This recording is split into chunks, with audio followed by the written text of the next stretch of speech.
नाज़रीन, करमपुर भरसा हथियार बंदन हथा अगवा थियल नौजवान हफ़ीज़ुल्लाह बिजारानी के वारसन पारां करमपुर इंडस हाईवे ते धरणो हयो वियो आहे। हुननि जेको आहे करमपुर इंडस हाईवे ते धरणो हणी रोड ब्लॉक करे छॾियो आहे। मुगी जा वारस असां मौजूद आहिनि, उन्हनि सां ॻाल्हाईंदासीं त उन्हनि जो छा चवणु आहे। असांजो माण्हू खजियल आहे, असांखे वापसि करायो वञे।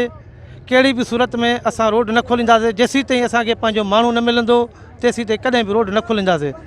हिननि कई आहे हद तखलियूं छाजियूं DIG हिकिड़ो ई आहे। को चए थो कंहिं जी हद में आहे, को चए थो कहिड़े जी हद में आहे। असांजो हदनि सां वास्तो त न आहे। रात जो चौकी ते पियो उतां खणी आ नी मूंखे पंहिंजो पुटु मिले।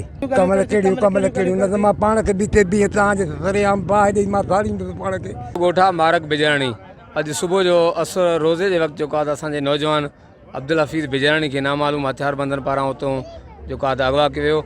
बिजराणी बिरादरी पारां जेके थाणा मिलनि था उन जॻह सां ठुल B सेक्शन, नापर कोट ऐं करमपुर खे इतला ॾिनो वियो।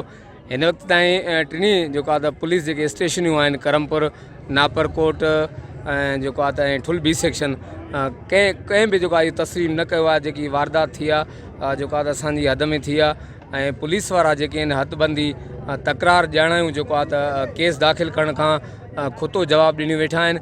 ये ऑफिसर उन्हनि चयो त असांजी हद ई न आहे, तव्हां जेको आहे नापर कोट हलिया वञो।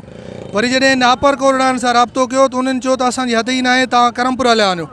हाणे अफ़सोस इहो आहे त टे जेके आहिनि थाणा को बि ज़िम्मेवारी खणण लाइ तयारु न आहे। असांजो नौजवान अगवा थियल आहे, घर में इहा सूरत हाल आहे त रोज़ु राड़ो लॻल पिया, जंहिंमें अधु दख़िल में पुलिस असांजी बार बार ॻाल्हियूं करे थी पई। चए थी भई हो चए थी मुंहिंजी हद न आहे, चए थी करमपुर चए थी असांजी हद न आहे, ठुल चए थो असांजी हद न आहे, शिकारपुर चए थी असांजी हद न आहे। विच में असांजो हफ़ीज़ असांखे बाज़ाब कराए वञे। इन सूरत में असां रोड न त कॾहिं बि न खोलींदासीं। करमपुर, ठुल ऐं शिकारपुर ज़िले जे नापरकोट पुलिस वाक़े खां लातालुक़ बणियल आहे।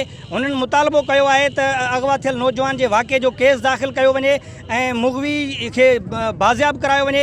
ॿी सूरत में रोज़ानो जे बुनियाद ते धरणो जारी रहंदो। कैमरामैन टीम सां गॾु सैफुल्लाह बिजारानी, टाइम न्यूज़, करमपुर।